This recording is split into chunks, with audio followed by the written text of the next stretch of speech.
Student, हम अर्थशास्त्र के अध्ययन में अध्याय 22 ग्रामीण विकास में हम पूरी गंभीर चर्चा की है, जिसमें कृषि विविधीकरण से लेकर के कृषि विपणन से लेकर के जैविक खेती से होने वाली लाभ और दोष के पूरे है ना गंभीर टॉपिक पर हमने चर्चा की।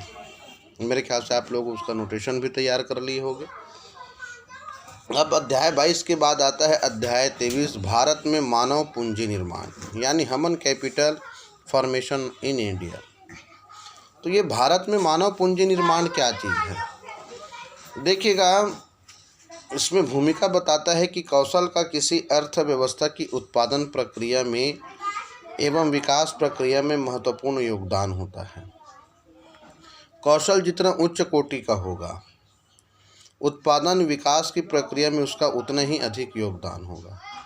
समय के साथ कौशल समृद्धि के महत्वपूर्ण निर्धारक के रूप में प्रकट हुआ है, जिससे आज मानव पूंजी कहा जाने लगा है। देश के विकास के लिए सबसे पहले महत्वपूर्ण है ना पर्याप्त मात्रा में मानव पूंजी की जरूरत होती है। मानव संसाधनों को मानव पूंजी के रूप में परिवर्तन करने के लिए मानव पूंजी निवेश की भी आवश्यकता होती है। मानव पूंजी निवेश निर्माण से तात्पर्य जनसंख्या के विकास हेतु किए जाने वाला शिक्षा, स्वास्थ्य, प्रशिक्षण आदि के व्यय से है। याद रखिए, है ना। देखिएगा, मानव पूंजी व मानव पूंजी निर्माण की अवधारणा क्या है। Concept of human capital and human capital formation, है ना। तो किसी देश में समय विशेष पर पाए जाने वाले कौशल तथा सुविज्ञता के भंडार को मानव पूंजी कहा जाता है, और यह सभी प्रकार के श्रमिकों जैसे डॉक्टरों, वकीलों, अध्यापकों आदि के कौशल तथा निपुणता का योग होता है, जो उत्पादन प्रक्रिया में व्यस्त रहते हैं, है ना, या व्यस्त रखने की क्षमता रखते हैं। मानव पूंजी निर्माण वह प्रक्रिया है जिसके द्वारा ऐसे व्यक्तियों को पाना तथा उनकी संख्या में वृद्धि करना जिनमें कौशल, शिक्षा तथा अनुभव के गुण पाए जाते हैं, जो कि किसी देश के आर्थिक तथा राजनीतिक विकास के लिए महत्वपूर्ण होती है। मानव पूंजी और मानव विकास में क्या अंतर है, इस पर हम देखते हैं। देखिएगा, पहला है मानव पूंजी लक्ष्य प्राप्ति का एक साधन है।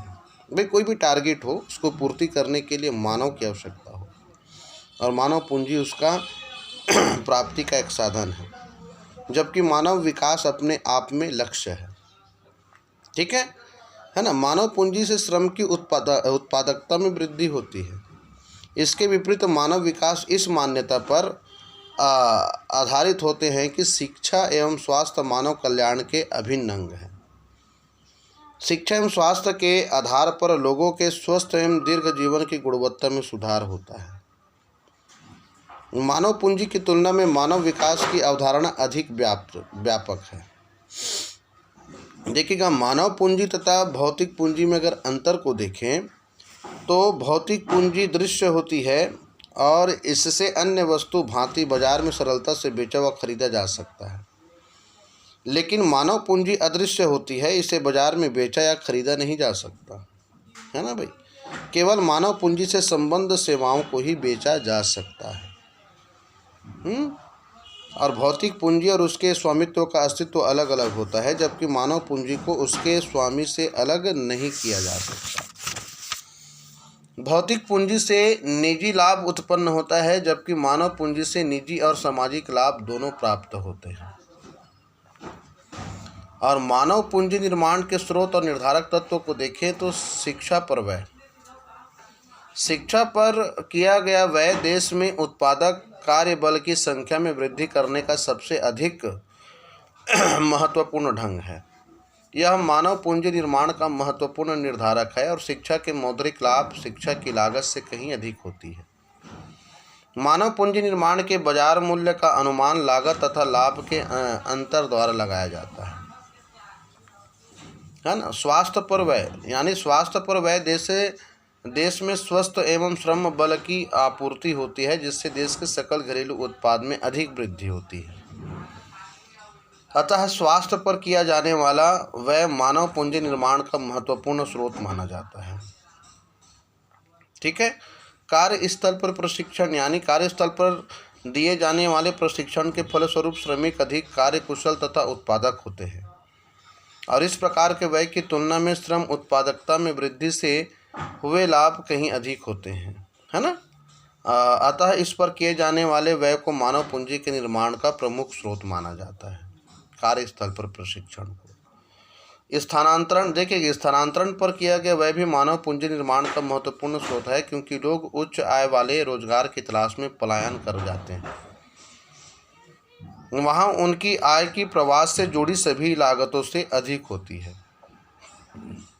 सूचना पर व्यय यानी कौशल की प्राप्ति तथा इसके प्रयोग के लिए आवश्यक है कि नौकरी के स्थानों तथा विशिष्ट कौशल निर्माण की शैक्षणिक संस्थाओं के बारे में पूरी सूचना प्राप्त हो।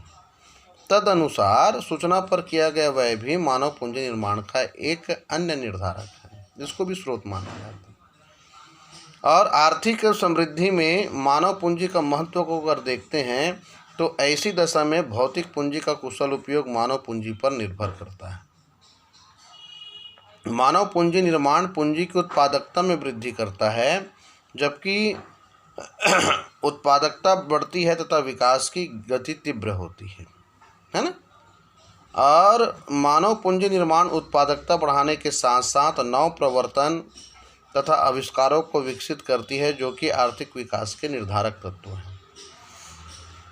मानव पूंजी निर्माण में सहभागिता की दर में वृद्धि होती है और मानव पूंजी निर्माण की सहायता से ग्रामीण विकास द्वारा आर्थिक विकास की गति तीव्र की जा सकती है।